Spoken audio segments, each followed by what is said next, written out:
বন্ধুরা, আজকের আমি তোমাদের যে টিপস অ্যান্ড ট্রিক্সটা দিতে চলেছি সোলো ভার্সেস স্কোয়াডের, এই টিপস অ্যান্ড ট্রিক্সটা তোমাদের কোনো ইউটিউবারে দেয়নি। আমি পুরো একদম গোটা ইউটিউব সার্চ করে এসেছি, কোনো ইউটিউবারই তোমাদের এই গোটা টিপস অ্যান্ড ট্রিক্সটা দেয়নি।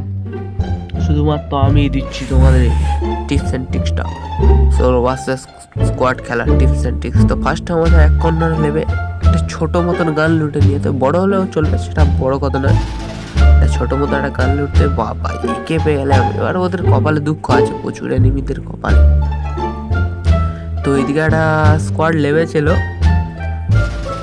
এইদিকে যাওয়া যাক। ওই একটা ম্যান যাচ্ছে, ওকে ওর কপালে আর প্রচুর দুঃখ আছে, অবশ্য কপালে। চলো চালো চলো। তো ফাইনালি মেরে দিয়েছি, তো কনফার্ম করে নিতে হবে কিলটা, নইলে দূর বাল গেমই খেলবো না। খেলা যে পারে সে মেরে চলে গেম খেলতে। কত মাইনাস হয়ে গেল, 45 মাইনাস। বাল গেম খেলতেছে 43 মাইনাস। বাল আর গেমই খেলবো না, গেম খেলা সালা ছেড়ে দেবো একদম পুরো গেম খেলতে।